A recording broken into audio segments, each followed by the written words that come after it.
जितने भी विद्यार्थी 21 फरवरी 2023 को संस्कृत की फाइनल परीक्षा देने वाला हैं उनके लिए क्लास करना काफ़ी महत्वपूर्ण है। अभी के इस क्लास में आज हम पढ़ाने वाला है संस्कृत के 17 सब्जेक्टिव क्वेश्चन, और ये 17 सब्जेक्टिव क्वेश्चन 21 फरवरी को परीक्षा में सीधे सीधे पूछा जाएगा। यह मेरा गारंटी है कि यहीं सब ये सब्जेक्टिव क्वेश्चन पूछा जाएगा। लघु उत्तरीय प्रश्न देखने वाला है, यानी आप लोग का एग्जाम में 2 अंक में पूछा जाएगा। तो चलिए बिना देर किए क्लास को स्टार्ट करते हैं, और ऐसा ही क्वेश्चन आप लोगों को मिलेगा 21 फरवरी को। सेट कोड कुछ भी हो सकता है, ABCD, लेकिन सेम टू सेम ऐसा ही क्वेश्चन आप लोग को क्वेश्चन पेपर मिलेगा 21 फरवरी को। तो चलिए बिना देर किए क्लास को स्टार्ट करते हैं। अगर आप लोग चैनल पर नए हैं तो चैनल को प्लीज़ सब्सक्राइब कर लीजिएगा ताकि नेक्स्ट क्लास आपके पास जरूर पहुँचे। पहला नंबर क्वेश्चन आपके स्क्रीन पर है कि पाटलिपुत्र वैभव पाठ का 5 वाक्यों में परिचय दे। पाटलिपुत्र वैभव पाठ का 5 वाक्यों में परिचय देना है, तो इसका उत्तर भी सामने है, देख सकते हो। तो चलिए इसका उत्तर देख लेते हैं। इसका उत्तर है कि पाटलिपुत्र वैभव पाठ में बिहार की राजधानी पटना के प्राचीन महत्व का निरूपण है। ऐतिहासिक परंपरा से आधुनिक राजधानी के प्रसिद्ध स्थलों का निरूपण किया गया।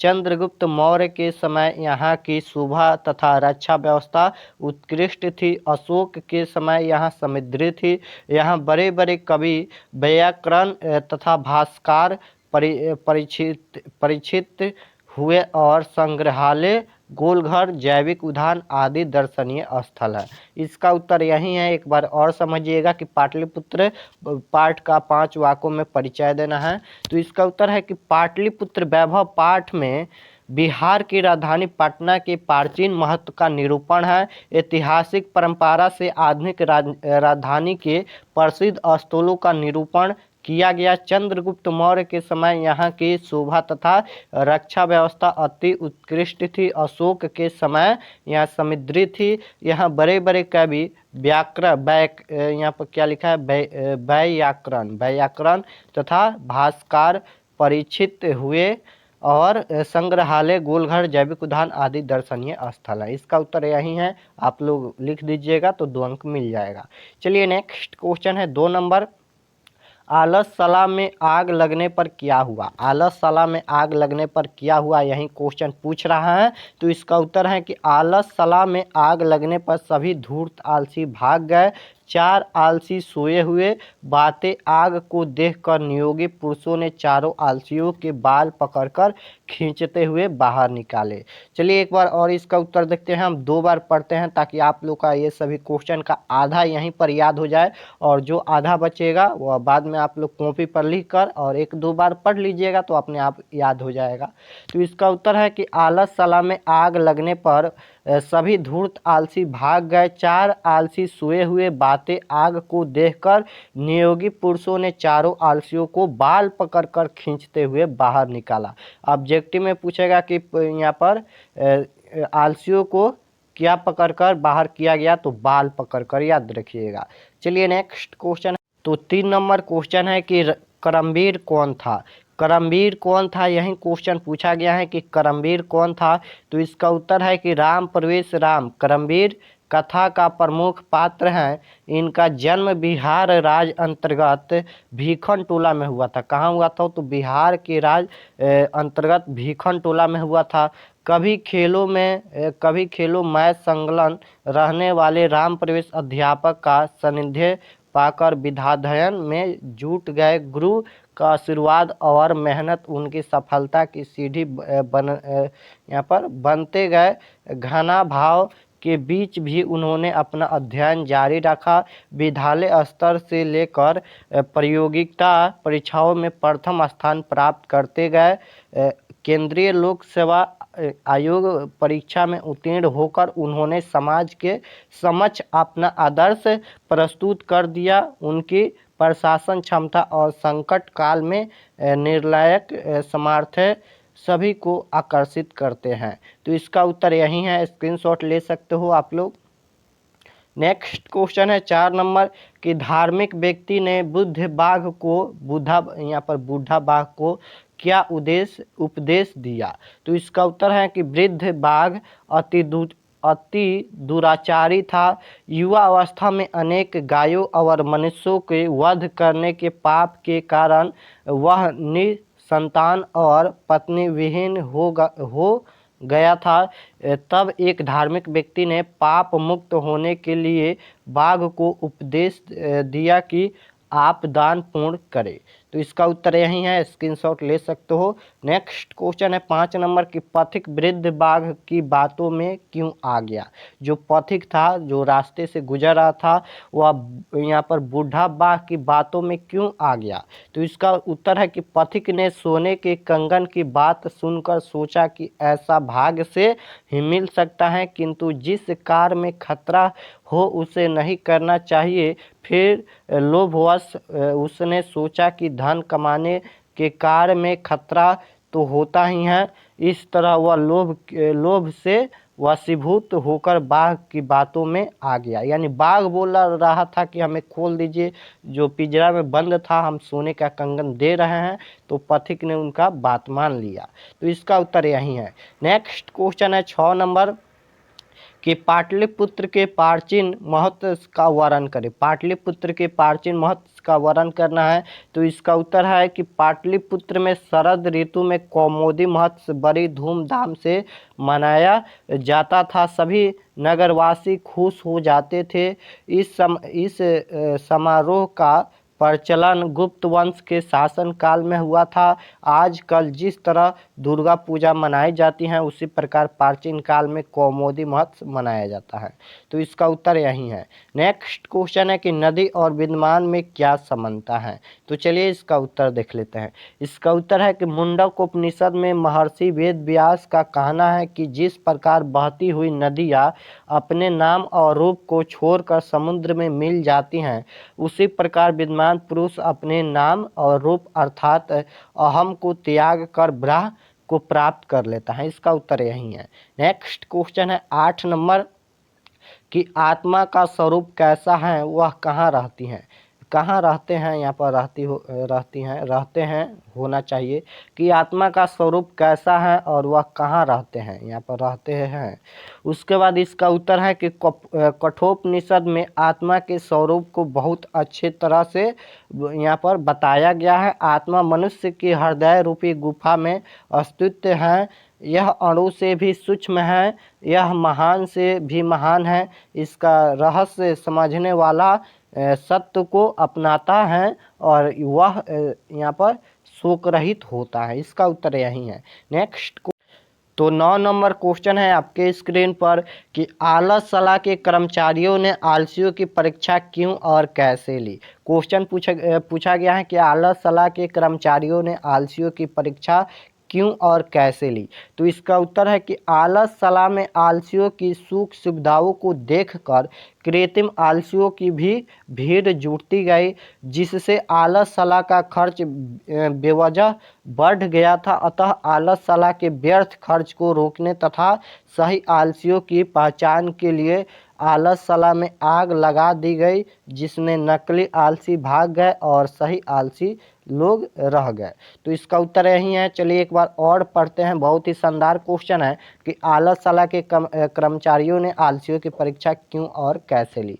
तो इसका उत्तर है कि आलस में आलसियों की सुख सुविधाओं को देखकर कृत्रिम आलसियों की भी भीड़ लग गई, जुटती गई, यानी नकली आलसी भी उसमें आ गए, जिससे आलस का खर्च बेवजह बढ़ गए, यानी आलस का खर्च ज़्यादा बढ़ गया। अतः आलस के व्यर्थ खर्च को रोकने तथा सही आलसियों की पहचान के लिए आलस में आग लगा दी गई, जिसमें नकली आलसी तो भाग गए और सही आलसी लोग रह गए उसमें। इसका उत्तर यही है। नेक्स्ट तो 10 नंबर क्वेश्चन आपके सामने है।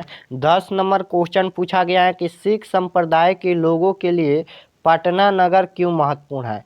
सिख संप्रदाय के लोगों के लिए पटना नगर क्यों महत्वपूर्ण है, यही क्वेश्चन पूछा गया है। तो इसका उत्तर है कि सिख संप्रदाय के लोगों के लिए पटना नगर पूजनीय स्थल में से एक है। यहाँ उनके 10वें गुरु गोविंद सिंह का जन्म स्थान है। यह स्थल गुरुद्वार के नाम से जाना जाता है। इसका उत्तर यही है। तो चलिए एक बार और पढ़ लेते हैं, क्योंकि ये क्वेश्चन थोड़ा ज़्यादा इम्पोर्टेंट है।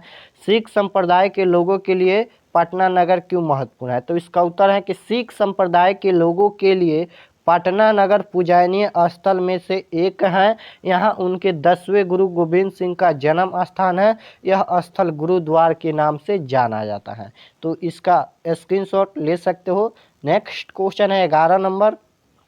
स्त्रियों की विशेष रक्षा क्यों करनी चाहिए? स्त्रियों की विशेष रूप से रक्षा क्यों करनी चाहिए, यही क्वेश्चन पूछा गया है। तो इसका उत्तर है कि स्त्रियां घर की लक्ष्मी हैं। ये पूजनीय तथा महाभाग्यशाली हैं। ये पूर्णिमयी और घर को प्रकाशित करने वाली कहीं गई हैं। अतः स्त्रियों की विशेष रूप से रक्षा करनी चाहिए। इसका उत्तर यही है।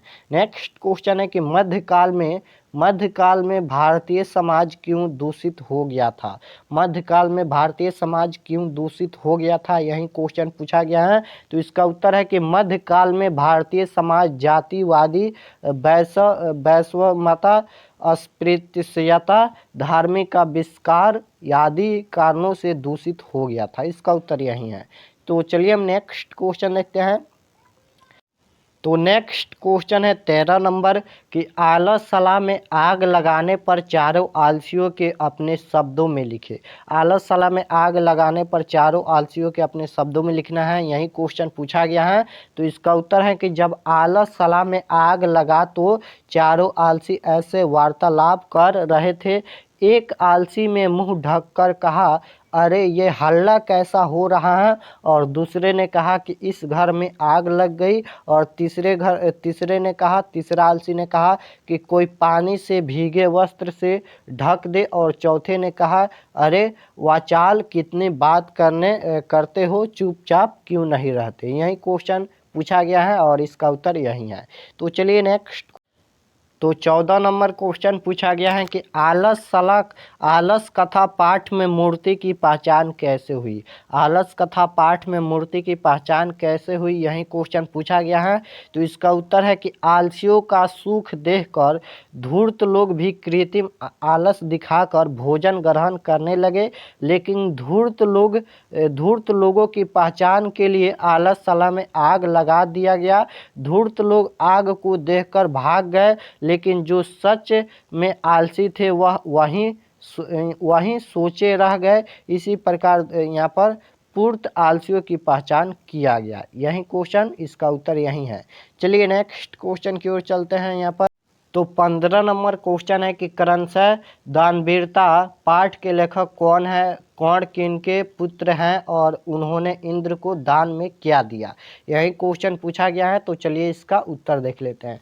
इसका उत्तर है कि क्रमशः दानवीरता पाठ के लेखक भास हैं और कर्ण सूर्य देवता के पुत्र थे। कर्ण दुनिया के सबसे बड़े दानी व्यक्ति थे। उन्होंने अपना कवच और कुंडल इंद्र को दान में दे दिए। कौड़े जैसा दानवीर धरती पर पैदा नहीं हुआ। इसका उत्तर यही है। नेक्स्ट क्वेश्चन है 16 नंबर यहाँ पर कि आर्य समाज की स्थापना किसने और कब की, आर्य समाज के बारे में लिखे। बहुत ही इम्पोर्टेंट ये क्वेश्चन है, काफ़ी भी यही क्वेश्चन है कि आर्य समाज की स्थापना किसने की और कब की और आर्य समाज के बारे में लिखे। तो इसका उत्तर है यहाँ पर कि आर्य समाज की स्थापना स्वामी दयानंद सरस्वती ने 1875 ईस्वी में मुंबई नगर में किए। आर्य समाज वैदिक धर्म और सत्य के प्रचार पर बल देता है। यह संस्था मूर्ति पूजा का विरोधी है। यह मूर्ति पूजा को नहीं मानते हैं। आर्य समाज ने नवीन शिक्षा पद्धति को अपनाया और डीएवी नामक विद्यालय की स्थापना किया। आर्य समाज की शाखाएं देश विदेश में स्थित हैं। तो चलिए एक बार और इसका उत्तर देख लेते हैं कि आर्य समाज की स्थापना किसने और कब की और आर्य समाज के बारे में भी लिखना है। तो इसका उत्तर है कि आर्य समाज की स्थापना स्वामी दयानंद सरस्वती ने 1875 में की। ऑब्जेक्टिव क्वेश्चन में भी पूछेगा कि आर्य समाज की स्थापना किसने की, तो स्वामी दयानंद ने की। और कब की, तो 1875 ईस्वी में की। मुंबई नगर में किए। आर्य समाज वैदिक धर्म और सत्य के प्रचार पर बल देता है और यह संस्था मूर्ति पूजा के विरोधी है। यह मूर्ति पूजा को नहीं मानते हैं। स्वामी दयानंद ने मूर्ति पूजा को नहीं मानते हैं। आर्य समाज ने नवीन शिक्षा पद्धति को अपनाया और डीएवी नामक विद्यालय की स्थापना किया और आर्य समाज की शाखाएं देश विदेश में स्थित है। तो इसका उत्तर यही है। तो इस क्लास में 16 क्वेश्चन सेट किया गया था, तो आप लोग इसे जरूर से जरूर याद कीजिएगा और आप लोग कमेंट में ज़रूर बताइएगा कि 16 क्वेश्चन में से आप लोग को पहले से कितना याद था। कमेंट में ज़रूर बताइएगा। अगर आप लोग चैनल पर नए हैं तो चैनल को प्लीज़ सब्सक्राइब कर लीजिए ताकि नेक्स्ट क्लास आपके पास ज़रूर पहुँचे और वीडियो को लाइक कर दीजिए। तो मिलते हैं नेक्स्ट क्लास में। आप सभी को धन्यवाद।